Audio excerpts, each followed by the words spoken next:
every day here, I am discovering some new ranking from someone who writes or thinks or talks about football. I have not yet been able to confirm that on a Madden game, he was Maurice Drew Jones, but I am certain this happened when he was a rookie. I don't know. No one has been able to confirm it yet. I need a big Madden player to tweet me at Matthew Coller and tell me that this was a real thing. But anyway, Maurice Jones-Drew now works for NFL Network, used to be a running back. So naturally, he has ranked running backs in the NFL. Seems like a good fit. I'm going to give them to you, and you tell me when to stop, when you disagree. Saquon Barkley, number 1. Alvin Kamara, number 2. I might go Alvin, number 1. I don't know. Saquon's been in the league for 1 year. We're already calling him the best. He had 91 catches last year and 5 yards a carry. What did Alvin Kamara do having to split time? Saquon Barkley had the show to himself. If Alvin Kamara didn't have Mark Ingram last year, what would his numbers have looked like? He was suspended for a few games last year. Not Kamara, but Ingram. Yeah, no, his numbers would be probably better. And his numbers in the first 4 weeks in which Ingram were out were off the charts. Yeah. He was, if we're talking in terms of like fantasy points, he was the best fantasy player in the league because of just how often he got the ball when Ingram was on the sidelines. 81 catches last year for Alvin Kamara. I would put him number 1. I would probably still go Saquon Barkley because he can do what old school running backs used to do, which is carry the ball 20 times a game, and he might have to do that this year with the New York Giants. So, okay, either or. Kamara's very good. Leveon Bell, number 3. It's tough because he had a year off. Yeah. And we're hoping, or at least Maurice Jones-Drew is in this ranking, that he's going to pick up right where he left off, which at that point, number 3, I think would be a very fair ranking, but he hasn't played in 2 years. How did he play before? That's what I'm trying to figure out here. Did he start to fall off already? I mean, in bit. 2017, he had almost 1,300 yards, 85 catches. Yeah, okay. So he didn't 11 total touchdowns. 406 total touches in 2017. No wonder the guy wanted to get paid. I would put Ezekiel Elliott above Le'Veon Bell, probably myself. And then the next one, Christian McCaffrey, is really interesting because McCaffrey had over 100 catches last year, which kind of makes him, is he really a running back at that point? How many carries did he have? Catching over 100 balls? Yeah, I'll pull it up here. McCaffrey is a really interesting player because I think he's more along the lines of what I'd love to see the Vikings. Yeah, he ran for over 1,000 yards too. He was their whole offense. How much of that is part of the reason because Cam Newton didn't have a shoulder? He couldn't throw down the field. Like how much of that factors into McCaffrey having over 100 catches? Is that, we have a quarterback that can't really throw the ball more than 25 yards in the air, so we're going to be throwing it to the running back more often than not, just out of necessity. But he was great at it. I mean, I'm not trying to take away anything. I'm just trying to figure out how the numbers got that high, and if something somewhere else led to that. Well, he still averaged 5 yards a run too. Yeah, he's really good. But you're probably right that a lot of their checkdowns were partly why he put up over 100 catches. Like if Cam Newton were Cam Newton, a healthy version of Cam Newton, I don't think Christian McCaffrey would have had as many opportunities, and that's through no fault of his own. But I think the 100 catches is probably a bit of a product of the environment he was in with Newton's shoulder injury. Yeah, it was efficient for them, so I don't expect that they're going to stop doing it. 8.1 yards a catch for a running back is closing in on wide receiver numbers right there. Todd Gurley is next at 6. Is this healthy Todd Gurley or is this arthritic knee Todd Gurley? That's a great question, and that hinges where you would have to rank him, right? If he's not healthy, if he's the guy that we saw towards the end of the year last year, you can't have him at number 6. They couldn't give him the ball last year. Boy, this list really shows you there's a lot of great running backs in the NFL. Melvin Gordon is next, the guy no one ever talks about, but is really good. He's 7th. Joe Mixon is an interesting one at 8. He was the controversial, if you will, running back that came out of the draft. But when you go to Cincinnati, everyone goes like, okay, well, forget about him. You're no Pac-Man Jones. But he was actually really, really good last year, Joe Mixon. And he's ranked 9th. Or 8th. 9th is Nick Chubb, who had to kind of be given the job after not starting the season somehow last year in Cleveland.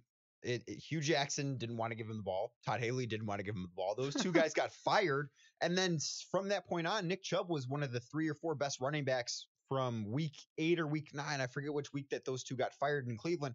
From that point on, he was unbelievable. And he did have to share a bit of the load with with Carlos Hyde early on, and they still had Duke Johnson. And this year, he's going to have everything to himself. We don't know what the Duke Johnson situation is going to be in Cleveland. He's asked for a trade. They haven't dealt him. He was at minicamp, but it's an awkward situation there. And they've got Kareem Hunt, again, questionable characters. We bring up Joe Mixon at number 8 before him. Kareem Hunt's suspended for the first 8 games. So you have to think, even if Duke Johnson's not in the picture, Nick Chubb's going to be a workhorse for the first 8 games of the year. But it also brings into question, Cleveland should have one of the best passing attacks in the league with Odell Beckham and Jarvis Landry and David Njoku. So you don't know how much production you're going to get out of him just because that offense seems to be absolutely loaded. And that's my Browns Minute for the day. Your Browns Minute. I know. I got a little caught up in that. It's like, Danny, are you excited about the Browns? They're going to be so good on offense. They have so much. They have so much potential to just have an incredibly explosive offense with all the weapons that they have. Now, number 10 is Dalvin Cook.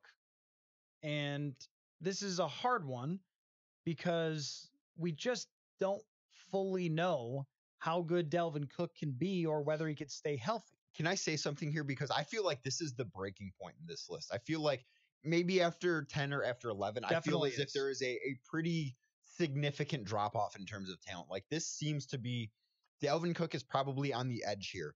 And it's interesting that Kareem Hunt's not listed, at least not in the top 10, because he's a top 10 talent, I would have to think.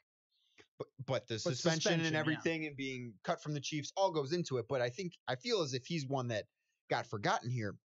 But it feels as if this is a pretty significant drop off in talent, either right around where Dalvin Cook is. After it, it's hard to be like, that guy should be high. No, they shouldn't be higher. Yeah, you're right that there is the best of the best, top third of the league, and those guys are all really good in the centerpieces of their offense.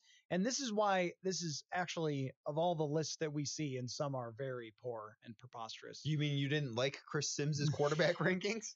Putting Tom Brady ninth is just like, yeah, okay. All right, you called Aaron Rodgers washed. I did call Aaron Rodgers washed because his numbers have dropped off massively since his peak. Call them washed. But Brady is ninth. Yeah, well, I guess what I'm not calling washed. Brady after he just won the Super Bowl again. But with Dalvin Cook, you're right that after him, there's a lot of guys who are good, not great, or rotational type players. And Cook has every bit of the talent of all these guys that we've brought up. I think he's just as good or better than Mixon, just as good or better than Gordon. He's very similar to Todd Gurley in talent.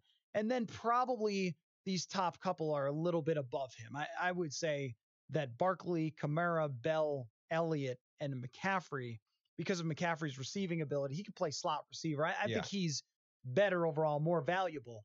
But then you have the potential with Dalvin Cook to be right there on the fringe of being a top 5 running back.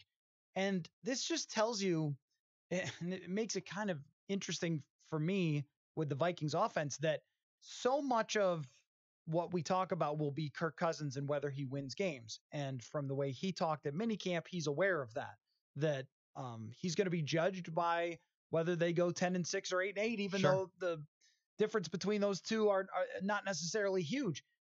I think it's going to depend so much on Dalvin Cook, though, because it's not just about running Dalvin Cook and having him perform at the level he can, which was near 5 yards a carry for his first 2 seasons when he was in.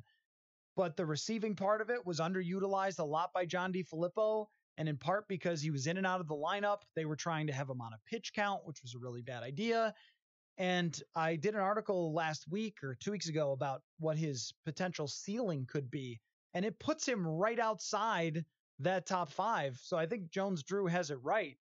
But, man, it makes me think if Dalvin Cook is healthy, this is a playoff team, and if he's not, I have no idea what's going to happen to this offense. And the last part you brought up is the most important part. And MJD at the end of his little blurb that he has for Dalvin Cook in all caps and italics, he says, if he can stay healthy, because that's the most important battle here. It's hard for me to put him above number 10 when he hasn't consistently been able to stay on the field. You bring up the pitch count, which was probably a bad idea. And the hamstring injuries that he's had, you can't count on this guy to stay healthy. So until that's the case, you can't put him any higher than 10. I think that he's got all the talent in the world to be a top 5, 6, 7, whatever you want to say running back, but the best ability is availability, and he hasn't shown that so far, and that matters to an extent. Are you getting ready for preseason? Training camp right there? The best ability is availability? I'm trying to work in the cliches slowly. We still have a month until training camp. Yeah, get ramped up. The off season, really, you can never sleep. You can never take a full day off. You have to still try and keep your groove a little bit. So if I can slip